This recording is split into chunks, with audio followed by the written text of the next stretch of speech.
What's going on, Melanartist? How you doing? I'm doing good. How about you? I'm doing good. I'm all right. Where you from? I'm from Baltimore, Maryland. Okay. I've been here. I've been here my whole life. So Yeah. Okay. yeah. How was it growing up? Growing up, it wasn't too bad. I didn't really know if I wanted to be an artist until middle school. Um, the the start it was very weird because I started drawing random pictures of, of freaking Sonic the Hedgehog, and those and those started getting attention, and so I started drawing other things. And so growing up, I've just been studying the arts ever since, and it's been hard. Like it's been it's been really hard, Yeah. but yeah, All but right. it's rewarding. And it took me places, so. All right. Well, tell me how start from finish to leading you up to now. Like you said, you got into it, drawing Sonic and stuff like that. So Yeah. tell me about the trials and tribulations, the good times, the bad times leading up to like where Um, you're at right now. Yeah. So like I said, I started out drawing like Sonic and stuff like that, and then I got introduced to anime, and and I Oh, and and I started like drawing anime characters. This around this time, I was getting into Naruto, Bleach, Hunter x Hunter, uh, um what was the other anime? I was getting into Astro Boy, okay. and then that led me into reading American comics. And when I was in middle school, I would sit in the cafeteria and I would have comics and manga and all this other stuff like laid out, like artist books. And people would be like, "Hey Kevin, what are you reading?" And I'm like, I'll tell them what I'm reading, and then they'll get interested in it. And one time I was drawing, it was after school, and somebody saw my work, and I look back on it, and it looked terrible, but to them it looked amazing. It's because I was drawing Naruto and Sasuke, and this one kid asked me to draw him something so he could put it in his book, and so I did that, and that gained a lot of attention. And after middle school was over, I was like, I wonder if there's money, if there's money doing it, if there's money doing this. Mhm. And it turns out there was a whole industry doing this. So um, I was just practicing and practicing and practicing. But during high school, after high school, there was like a small point in time where I actually gave up drawing because people made it seem like there wasn't any money in it. Yeah. So I was sent to live with a family member for a few days. I think it was for a week. Ace Ace actually came with me on this too. We were both sent with um, to live with a family member, and he was going to try to get us to a more profitable field, Okay. and that happened to be engineering. And so me and Ace are sitting there, and I'm like, "Yo, Ace, I don't like this shit. I don't like this. I don't like this. I just can't." So we went back home. I had a bit of a, I had a bit of a mental breakdown because Mhm. it was a lot. I didn't know what I was doing with my life. I traded in all my games. I gave away my art supplies, and it was like for like 2 months I didn't draw. No, I think it was, yeah, 2 months I didn't draw a thing. And around this time, Ace started his Instagram account. Okay. But for those 2 months, I wasn't drawing anything. And then I started feeling like this empty feeling. And so I started. So when I came back after the third month of me not drawing, I was just studying really hard. I enrolled in CCVC art classes. And that has its own like group of hurdles because it was I'm not going to say it was a waste of time, but it helped to open my eyes a lot Yeah. because some of the and then I'm not going to turn this into like a shit talk about CCVC. I'm not going to do that, but it was Yeah. like for me personally, it um it it didn't really like, let's just say it opened my eyes to how art school is, Yeah. because you go in there, you think you're like, you think you're hot shit, but then it's like but then Realize. man, that curriculum, man, that stuff like breaks you down. But Yeah. I feel like the thing that was missing at CC, well, for me personally, the thing that was missing at CCBC was that they'll break you down, but the build up wasn't there. So it was like, I did in between semesters, I would do extra studying, because the art that I wanted to do, Hmm. it would have got me failing grades at And school. that's a college, right? Yeah, That's a yeah. college. It's is it a 4 year? No, it's a community college. Or is it I didn't know where I wanted to transfer to, okay. And and it's in Baltimore? yeah, Okay. yeah. So, um, oh, so after CCVC, I was thinking about where do I want to transfer, because I did have a little bit of commissions coming in, but it was, excuse me, but it was nothing like what I'm getting now. Because what I'm Yeah. getting now is I'm getting people are asking me to draw splash pages, comic pages, and it Nice. was, yeah. And trust me, I never thought that it would. I never thought that it would get to this point, and but yeah, a lot of the work I'm doing now, it's like it would have got me failing grades in art school. So after CCVC, I was like, where do I want to go? Do I want to go to Micah? Do I want to go to RISD? Do I want to go to what's that art school called? Um this is a place called Mass Art. And after like about a year of thinking about it, I just started learning on my own. I started using Udemy. I started using Skillshare. I Yeah. started using uh, is this website called Paintable? What's it called? Paintable. They have a whole bunch of tutorials and everything. And before I knew it, before I knew it, I was doing commissions. I was doing concept art. I was doing a bunch of like cool stuff that I wanted to do as a kid, but without the thousands of dollars of debt. So I was like, and so Yeah. I was like, okay, I like this. And right now, I'm still studying a lot, Okay. and I have a different view on art as a whole. Like about a week ago, I thought about making like free tutorials and putting them on Instagram, like color palettes for black skin, Do it. Do it, man. Do it. and I strongly encourage you to do that stuff because people love that. People want to know this information. And if whatever information you have, like even if you're yeah. like, I'm not an expert in that field, I would advise you just to just put it out there and see how people, respond to it.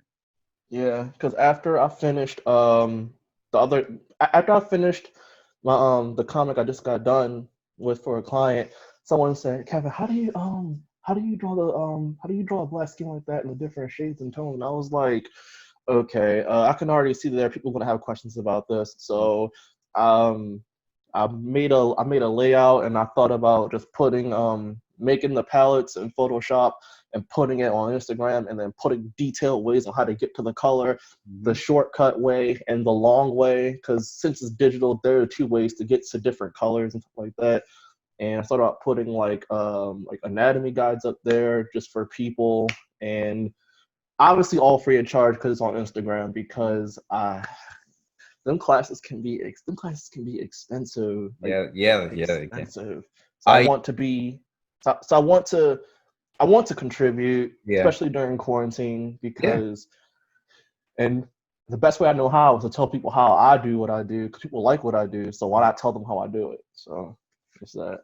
Can you you don't have to go in crazy detail, but briefly talk about the shortcut way and the long way. Because I know now that you said it, I guarantee you, people are interested. And if you talk a little bit about it, they'll probably, go to you, Oh yeah, Instagram and yeah. So the shortcut way, because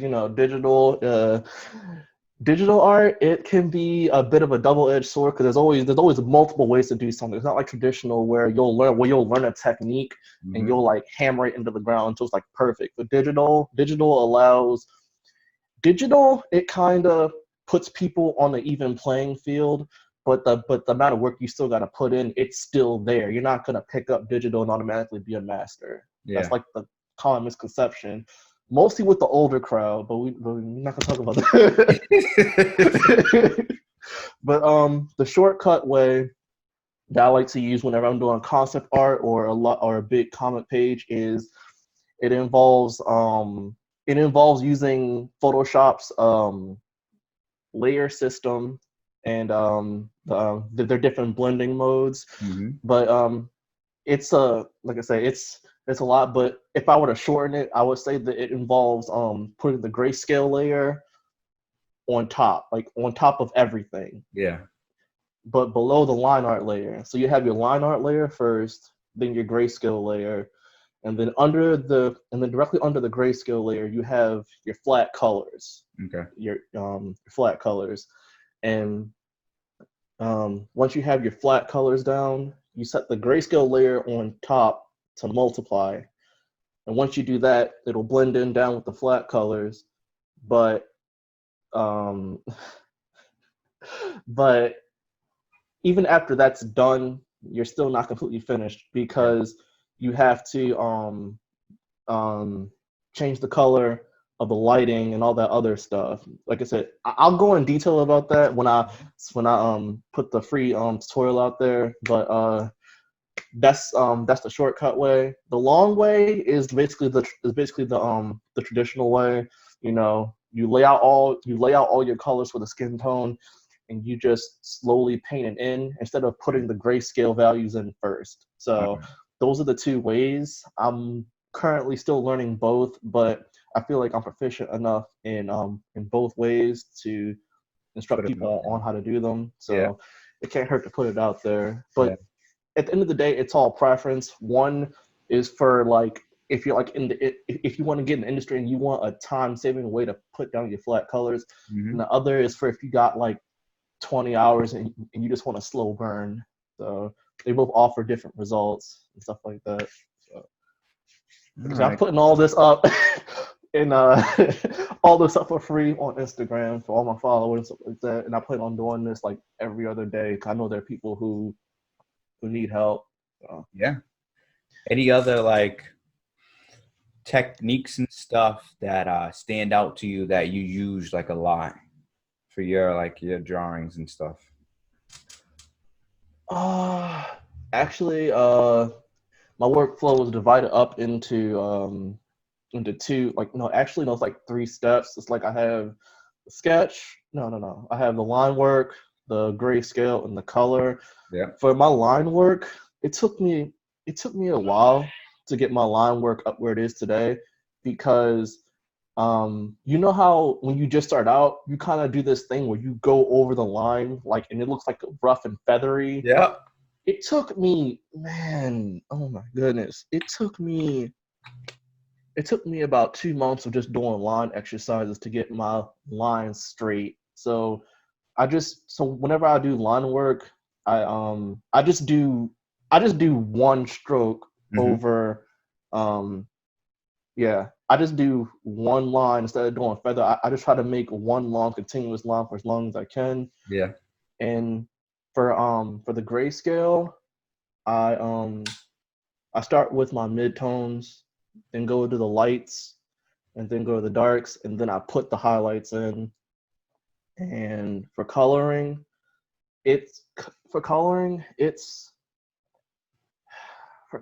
is not one technique because it's a bunch of color theory because you got to factor in, okay, what color is the light, what color is the shadow going to be, because contrary to belief, shadows are not black. Shadows have like hints of blue and stuff in there, and it's like, and that's like a whole other can of worms altogether. And it's like,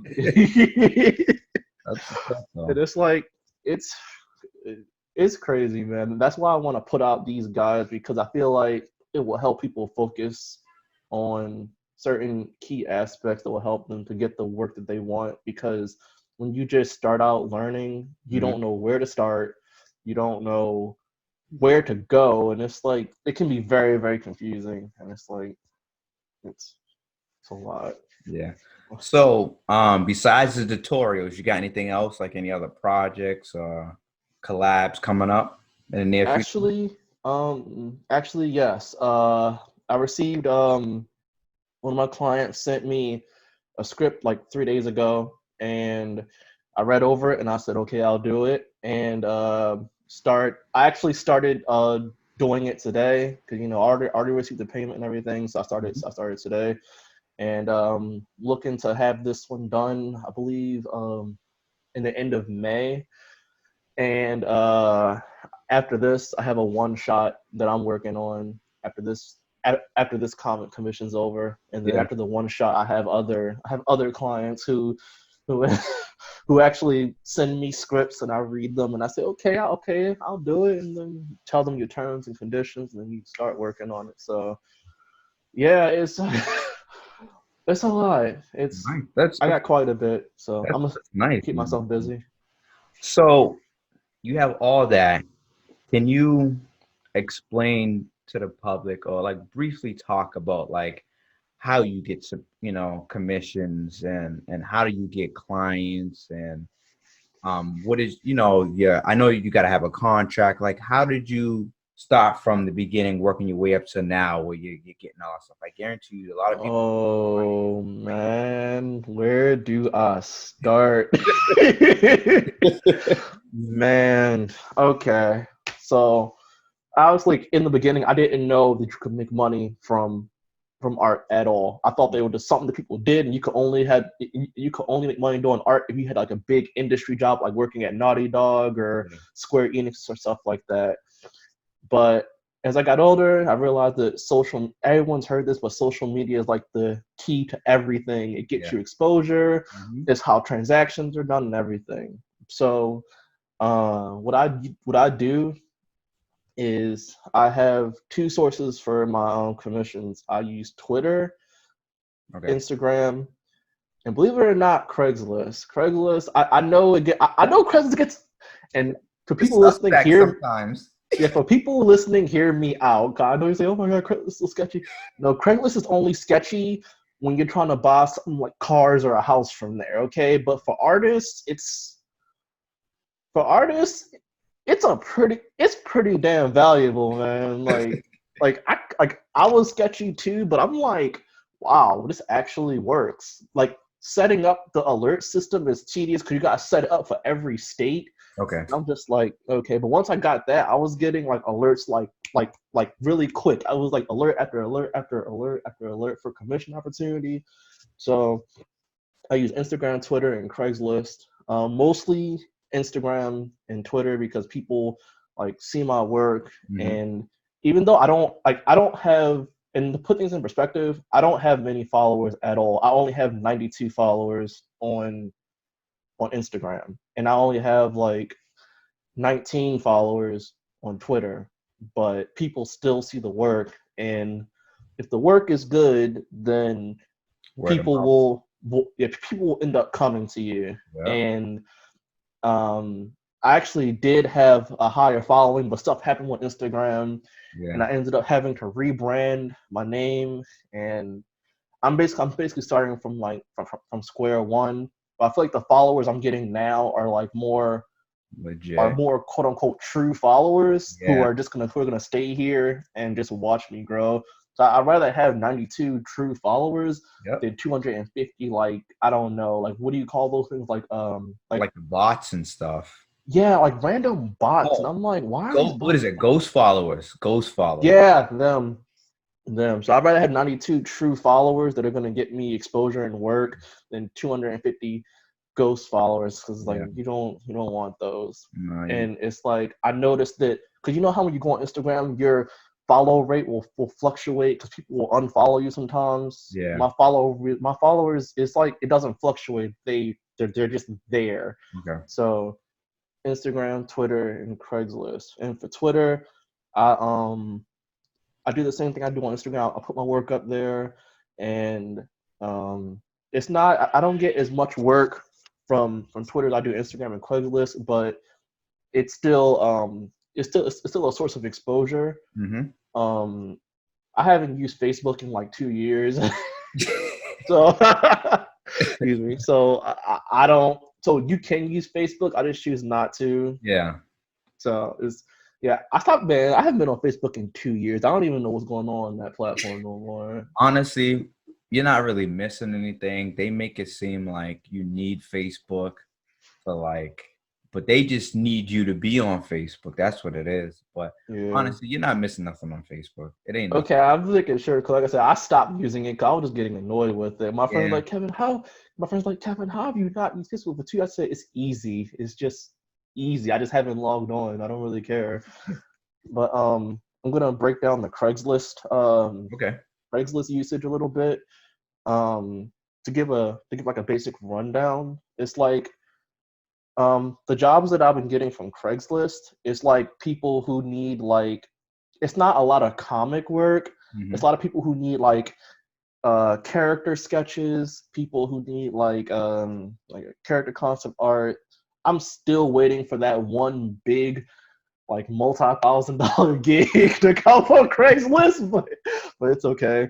But it's like stuff like that. I haven't been getting comic work from Craigslist. I've been getting my comic work from Instagram, believe it or not. So Okay. it's like yeah. So for me, it's been Instagram, Twitter, and Craigslist. If you're an artist, do not knock Craigslist. Like just don't, because when I make the guide and stuff, I'll put the link to the video in there. But there was a video that I saw that showed me how to use Craigslist for artists and stuff like that, and it actually helped. I've been doing it for like a year now, and it's actually helped me build my portfolio up and stuff like that. So, Okay. so All right. That's what's up. So, for all the up and coming artists, what advice would you give them? man. It's hard 'cause when you're up and coming, you don't want to hear the basic shit like study it. No.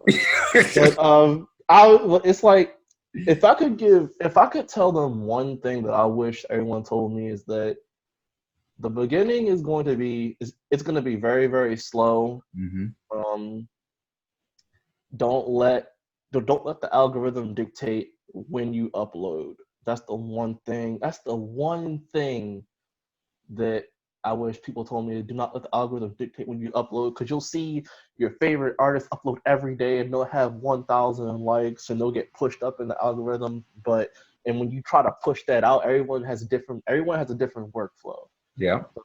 I would have to say one, don't let the algorithm um, dictate how often you upload.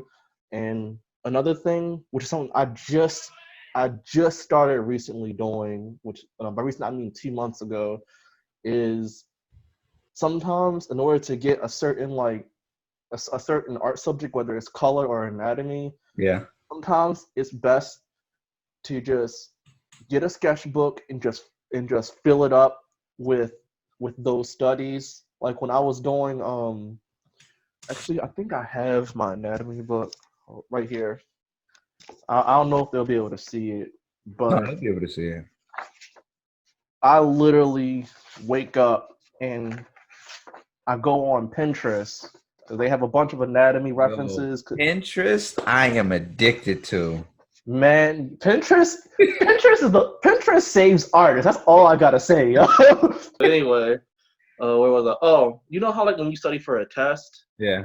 and like you need to keep learning the certain subject in order to get it, because like as humans we barely register something the first time seeing it. So I literally stay up and Okay. I just I just keep going and going and going and That's going. that's nice, bro. That's Yeah, real nice. and, and That's it's like that's a lot better than I could do.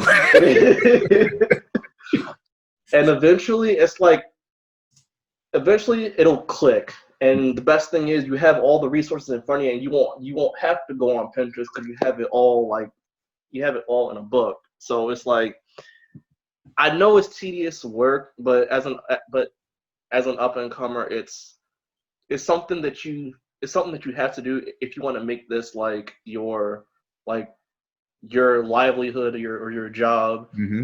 So this quarantine it made it where I actually had to work from home, and it was like before the quarantine happened, it's like I wasn't confident that Yeah. I was gonna be able to pull through with just my art alone, and so I was kind of put into this like study frenzy. I was like, okay, I gotta learn, I gotta contain all this stuff, and then yeah. So for up and comers, one, don't let the algorithm dictate when you upload, and two, you just gotta pick a subject and study it, whether it's color, Mhm. anatomy. You'll find that if you study something over and over again, you'll start to get it. And when the first time you draw a body part without looking at it, you'll feel amazing. Yeah. It's just the result of the work. All right. All right. So now I'm gonna jump into some personal questions. So what what is a crazy but true fact about you?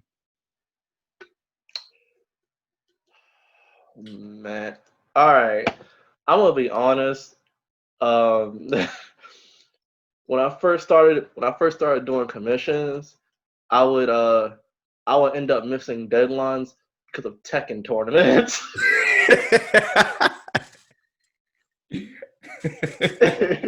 I I'm a part of the I do commissions, but I'm also a part of the FGC, the fighting game community, Okay. and I practice for fighting game tournaments. And Nice. like back in the like in the beginning of my career, that would kind of get in the way of them deadlines a little bit. All right. I mean, it doesn't really anymore, but um, yeah, man, Tekken ruins careers, man. I feel you on that one. Tekken was a classic though. It's classic. I kind of fell off on it, but I used to love Tekken. I tried to fall off, but I just can't. It's like over. It's like I try to say. Actually, no. Let me show y'all something real quick. When I got when I got paid my last commission, I spent part of it on a new arcade stick. Oh, nice. On a new arcade stick, and I Oh, the the joystick. the ball top and replaced it with a Yeah. Korean bat top. So it's like so I still play. I gotta force myself to stop playing because it's it gets addicting after a Yeah, while, and it's like, you seem like you be putting in that work though.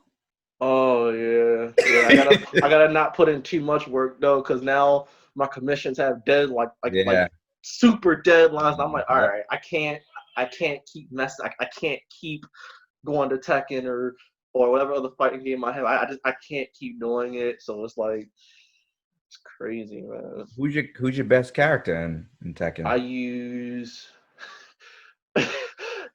Ace will tell you I hate his Jin, but me and him used to fight a lot. I use Lee Chaolan. I Oh, use Lee. yeah, Lee. They need to buff my man though. They've been doing him dirty, but it's okay. I use Lee, Eliza, Lily, and everybody's favorite Florong. Florong. I'll be cheesing the fuck out them wins with him. Oh man. All right, I'm curious to know what's your favorite anime. I know you was dropping some anime earlier, so what's My your favorite? favorite anime of all time. Shit. Okay, I'm not gonna pick anything from the big three because that's because like if I were to say that I would say my favorite is Naruto, but Mhm. outside the big three, Yeah. I'm getting into Doctor Stone Yo, it's getting popular. It's like because my girlfriend they were like, you should try Dr. Stone. I'm like, I don't see no hands being thrown. I don't see no like nobody boxing. Like I don't like what am I supposed to do here? So I sit down, I watch episode one. I'm like, okay, it's alright. And then episode 2, I'm like, yo, did he really just make that shit? And it's like, that's the loop of the episode. Like, you be thinking it's not gonna be shit, but then Senku, he just does shit, and you're just like, no, he didn't. No, he didn't. Like, man, I don't know how they did it, but for anime with no boxing like that, it's addicting. It is Really? addicting. Okay. It's addicting. Like, I can't stop watching it. So I'm trying not to eat it up too much. So that's my favorite. Like, that's like, so Naruto and Dr. Stone, Yeah. those are my favorites. And All right. I might have to sit down and watch Dr. Stone. I kind of like, I'm kind of like strange. Like if they hype it up too much, I kind of wait till it like dies down, then I'll watch them. yeah. They've been hyping the fuck out of Dr. Stone, so Yeah, and I understand where the hype is coming from. It's like the hype comes from, because like the overall gist is that they're stuck in this stone age, and he's trying to progress humanity up to where it was before, and he's a fucking kid. He's a kid. I'm just sitting here like, but the stuff that he does, it's Yeah. like he makes Jimmy Neutron look like a lame, bro. Like, yo, like, so it's really good. I would watch it. I have a 3 episode rule. The anime has to captivate me in 3 episodes. It did it in episode 1. Okay. 1. And it's like all the characters, like, you know how anime has their like cliche characters and everything. Yep. This one, it's like it has them, but it's done in such a creative way that Okay. you're just like, what? What? So, yeah. All right. Do you have anything else you would like to say? Man, I would like to say that if there are any artists out there who feel like their work isn't good enough, one thing that's always helped me to see the value of my work is not to don't compare it to your favorite Instagram star or anything. Because like sometimes, because one thing I noticed is that artists are the only ones that see the flaw in their work. Yeah. When people look at your work, they'll be like, "Oh, it's amazing. How'd you do it?" But it's like you're looking at it, it's full of flaws, but all they see is this quote unquote masterpiece. So I was saying, see the value in your work and in your growth, and don't think that just because you do digital, you're not an artist. Don't believe that just because you didn't go to school, you can't be an artist. There are tons of resources out there. You got Udemy, you got Skillshare, you got so many resources out there. So you can be a professional artist without being in debt. I know it's hard to believe, but this is that field where your portfolio says more than the school you went to. Facts. Like, so. All right. The most important question. Well, the most important thing you need to do is tell the people how they can find you. Oh, so I'm on IG. I'm under Melanartist. It's melanin, but take away the IN and put artist. So it's MEA. I say MEA. MELAN artist, and I'm right there. I'm on Twitter under Melanartist Design, and yeah, y'all can follow me. Y'all can follow me on there. I upload like every week. It's about to be almost every other day because I'm trying to get these tutorials out there so to help people. So yeah, you get to see the projects I'm working on and the projects that I do in my downtime. So yeah. And like, you don't mind if people like hit you up and ask you questions and stuff? Oh no, you can go ahead. Like I check I check my Gmail often. I check my Insta. Some people don't check their Instagram DMs, but I check my Instagram DMs often. I check my Twitter DMs often. So yeah, feel free. Okay. I'll see it. I'm on there all the time because I'll see it. All right, cool. All right then, folks. This is the end of Brothers After Dark, and I'll see you next week. Peace.